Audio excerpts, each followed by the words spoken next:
the Desert Tiger Podcast. We are here with Luanne, bass player and one of the vocalists for Renegade Station. She's joining us here today to take us behind their new song, Free, Free, Free, as well as a little bit of the band's musical journey. How's it going today, Luanne? Going good. It's going great. We are doing well. Nice sunny day here in central Alberta. So loving it. We're doing good. Lovely, lovely. I'm just one province over here in BC, and it's a very sunny day here as well. So I'm glad that can make it a few different places in Canada. Absolutely. All right. So first off, I kind of want to start with sort of setting a little bit of a path up to this moment. So I want to start with your last album and coming out of that album, Along for the Ride. Of course, you guys saw quite a bit of success, having one of your songs chart in the top 50, having winning quite a few of the Alberta Country Music Awards, which is now the the Country Music Alberta Awards. But you came out of quite a bit of success from that moment. So how did the band try to build upon that? And when did you guys actually begin to start writing again? Yeah, great question. Yeah, Along for the Ride was hugely successful. We rebranded 3.5 years ago, and that album was, us coming out of our rebranding and coming up with our new name and our kind of really honing in on who we are. And Who's Gonna Love Me Tonight reached top 50 in Canada on the country chart, which was amazing. And the singles after that, Along for the Ride and Don't Hold Your Breath, both charted in the top 60s and 70s in Canada. So for a little indie band in central Alberta, we were super, super excited about that. And, when one album finishes, you're always working towards the next, right? So we have been writing and co-writing with other artists. And we also are very fortunate to have music pitched to us. And Free, Free, Free is one of those songs that our manager was able to secure for us from some other writers and sent to us from a publishing company in Nashville. And we loved that song so much. And, timing is everything. And we were supposed to go into the studio last year in April. And this was one of the songs we were going to record. And of course, COVID. So everything got put on hold and, all our shows were canceled. So we had to hold up and wait. And we think that the timing is actually better now to release Free, Free, Free this year as opposed to last year. So. Okay. Is that just because you've had a little bit more time to adapt to what has been happening this past year and sort of figuring out where the music industry is going? Well, it's actually more the message of the song. This past year, if it's taught us nothing else, but the things that we took for granted and how everything was stripped away from us. We really didn't have a choice of what we wanted to do. And it really showed us that the best things in life are free, right? So it just releasing it now, a year into it's like, wow, like this has so much more meaning and it's so much more poignant a year later. So the song really has a great message, and that's why we decided to get back in the studio. And you know what? Let's do it. This is where we're at in the world for the music industry. We've got to go with it with what we know. And we feel this song is just the perfect next step for us. No, and I can definitely agree with that, how the song has built, because for a lot of us, most of us couldn't even see members of our families or otherwise, right? It's a lot of us have been heavily affected, especially in the arts industry too, where even just as what you say is an indie band, to be able to go and play a venue in Calgary in front of a crowd and actually be able to appreciate that crowd appreciating you. Yeah. It really took it down for us because, like anything in life, you're always searching for the next great thing, right? When's our next vacation? What are we going to do? Where can we go? So for the band, it was always, okay, we've done this. Now what's next? What show's next? It's bigger, better. And everything stopped. And it took us back to why we started playing music to begin with, and what with the band, our chemistry and our our love of singing together and our harmonies. And so sitting in our backyard around the campfire and playing games over Zoom with family or whatever, all of those things that just don't cost anything. And really made us realize how fortunate we are. Absolutely, 100%. So you mentioned how you originally hoped to go into the studio last April. So when did you actually have the opportunity to get in to track this song? Yeah, not till January of this year. So yeah, we started performing this song last year and throwing it into the odd. We did have a few shows last year. So we would perform it, and we were getting a really great response for it. And so then, yeah, we were able to secure a date, and with restrictions and whatnot, be able to go into the studio in January and, set out the plan in motion of when we were going to release it and have it all done and ready to go for April. So we're here. It's kind of hard to believe. Yeah, it's a pretty quick turnaround. Yeah. Well, when you're doing one song and we'd worked on it, we knew what the production was that we wanted. We knew the sound, what we wanted. The arrangement, all of that. So it was just a matter of working with some pretty amazing professionals to get that done. Johnny Gasparic at MCC Studios is just a legend. So we're honored to have him as our producer and work with him on this single. Awesome. And Johnny worked on your both of your previous EPs before, correct? He did, yeah. Yeah, we just, again, have a great chemistry with Johnny and a great relationship. And he truly understands our sound and what we're going for and who we are. And he's totally captured what we do live on the album and our sound, right? So and the vocals and the harmonies are our big selling feature. That's what we love to promote the most, and he's captured that. And especially with the style of music that you play with, that pop rock infused country, having that sort of live element to the recorded songs just sort of helps bring it to life with that energy, like you say, that you would have in that live setting. Yeah, exactly. You want people to listen to you and get a feel of what it would be like if they were to see you perform live. So hopefully we get to do that again. But until then, we'll keep rocking what we're doing. Absolutely. And of course, this is your first single in about 2 years now. So what is it like to finally get back to releasing music? Oh my gosh. Yeah. Well, we released Don't Hold Your Breath last January.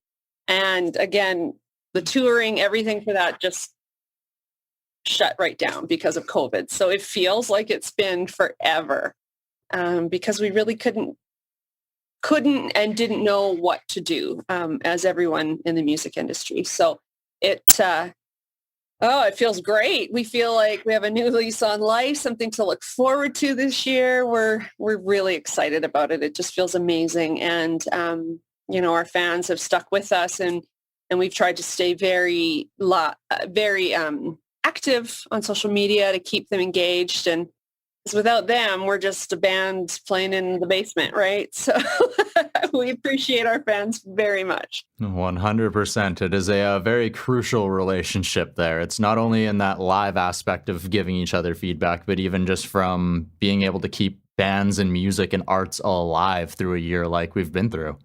Yeah, exactly. Okay. So one thing I want to touch to before I jump into some of the things that you have been doing to keep in touch with those fans is the fact that you kind of hinted towards a music video on your social media as well. So does that mean we've got a music video for free coming our way? Yes, we do. Not sure when that's going to be released, but that we are in the final stages of that as well. And we're really excited about it. A lot of fun filming it. And yeah, we can't wait to share that. Can't wait to share it. All right. Well, I mean, I can understand with things opening up and then closing back down and opening back up and closing back down, how that would make it a little difficult to get a solid music video together, especially in a band. Yes, that's right. Yeah. So definitely all social distanced filming and things we could do that you could socially distance. So yeah, lots of fun. Can't wait to share it. Okay, okay. So before you mentioned that you have been trying to stay in contact with a lot of your fans. And one way that you've been doing that is with the themed station nights that you guys have been running on social media. So what has it been like to organize these various themes and bring it all together? And then what has the feedback been like? Everyone has been getting better and better. We were doing them up until November, and then everything was shut down in Alberta. No indoor gatherings at all. So now you can have rehearsals and up to 10 people. So we brought it back with great success. We've had two now again since we've opened up. And just this Wednesday, it was awesome. We did 70s country night. Plus we always play our own original music, but people love hearing those favorite songs. And we try to be very interactive, ask everybody where they're from and have some cheers and just have a lot of fun. And yeah, it's going great. And we plan to continue doing it every 2 weeks and just come up with different ideas of what we're going to do and share our music. We have a lot of fun, and we get along so great, and lots of jokes and lots of laughing and music. It's a lot of fun. Yeah.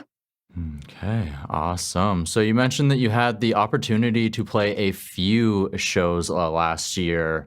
Well, things were open for a moment. So what was it like to sort of have that opportunity once again after having it taken away for so long? Yeah, it felt, so our last show was in March, and then we didn't play in public again live until August, which was actually early. Some people was even longer than that. It was nerve-wracking. Like you felt, oh my gosh, ooh, we haven't played live. We've been rehearsing and whatnot, but just getting back on stage, and we got off and we were just riding a high, and it's like riding a bike too, right? You just, first song, you kind of shake out the cobwebs and then you just get right into it. And it was, we played down at the Southern Alberta Music Festival in Mossley, Alberta. And yeah, it was phenomenal. It was so great. And just the energy of the crowd, they were all, away, and it was socially distant, but still they set it up so great that, it felt incredible. And then we also did a drive-in concert here in our hometown. And that was so fun. It was really weird playing to a bunch of cars, but you'd finish a song and everyone would honk and their lights were going off and on. It was just the most bizarre thing, but it was a lot of fun. We loved it, and piped the sound in through you went to, we called it Renegade Station. So they could get a FM station and listen to us through their car. It was really cool. So it was a lot of fun. I was just about to ask. I was like, how does that work? Does everybody roll down their windows? Or? Yeah, they could. There were some people that were, sitting outside their car or had the windows open, but it was, you just tuned into the Renegade Station and listen through your stereo. And the sound engineers are amazing. The sound was incredible, and it was a lot of fun. Awesome. I love that. Just naming it the same name as the band, where that just perfectly fit. Yeah, it works. It works out well. Fantastic. So, of course, you mentioned that you only had recorded the one song when you went into the studio in January. So does that mean that you guys have had other studio sessions already? Is there more coming up? What is the 2021 sort of hold for us here? Well, the plan, is to record a full EP. We had 4 songs for sure, possibly up to 6. So it's just a matter of, with all the shows being canceled due to COVID, and that's your source of income, we just have to play it by ear and hopefully get that sorted out so that we can because we do want to record. We're nowhere near ready to throw in the towel. So the plan is to record more and get an EP. So fingers crossed. All right, awesome. And then you'll have a whole schwack of new songs for once you can come back live again. And it'll be a party. Absolutely. We'll be coming out your way, I'm sure. Ooh, well, I can't wait. I'll be in the crowd going hard, I'm sure. Awesome. Awesome. All right. So I have one last question for you here today, Luanne. Are you ready for it? I think so. Okay. So we have discussed the growth of a Renegade Station since the last album over these last few years, adapting and growing through the pandemic. But what I want to know now is, how has this time helped you grow as people, or what has it helped the band learn about themselves? Yeah, I think it hit us last summer because at first you're in shock and we were booked solid through the whole year, and then boom, it just every week our manager would come back, this is canceled or postponed or whatever. And it was really hard at first. And then, as I said earlier, we started enjoying the things that made us a band to begin with, and realizing why we play music, because we love music and we love sharing that. It's not just all about the bigger shows or the touring, and I mean all of that and the awards, all of it we love, and we dreamt about it when we first started, right? Can you imagine if we could tour across Canada? And we've been to Halifax, to the only place we haven't been is Manitoba, well, in the Northwest Territories and that, but we had a gig in Manitoba last year which was canceled, but it made us realize why we started the band and why we play together, and it's the love of music and what we've been able to create together. So it really kind of stopped us dead in our tracks and went, why are you doing this? And it brought it all back in full circle to us, just loving singing together and making music together and writing together and all those things. It's you kind of forget, you take things for granted. And again, back to the song, that's what it's all about. It just makes you realize the best things in life are free, truly. And that was a huge wake-up call for us last year. So this song is just, it feels like, well, as Russ says in the band, kismet. It's karma, so I think it's the perfect song for us right now. And I really think our fans and people are going to relate to the song after the UK had. Awesome. Well, I can't wait for them to hear it. And of course, this interview will be dropping afterwards. So I'm sure by the time they see this, they will have already jammed out to it hard more than a few times. I hope so. All right. And I love the message of learning to appreciate the little things, even with the song, bringing it back. And once again, it's just there's so many lofty goals in the music industry that sometimes we lose sight of what really matters. Yes, absolutely. And that is truly what last year has brought into focus for us professionally and personally. So yeah, it hasn't been all bad. There's some pretty great things. All right. Well, I'm glad to hear that even in a difficult year, Renegade Station has been able to grow and continues to move forward. I am super excited for this new single, and hopefully sometime later this year, a tour as well. Absolutely. Fingers crossed. We hope so. All right. Luanne, I want to give you a big old roaring Desert Tiger thank you for joining me here today on the podcast. Thanks for having me. I really appreciate it. It's been awesome. The Desert Tiger Podcast.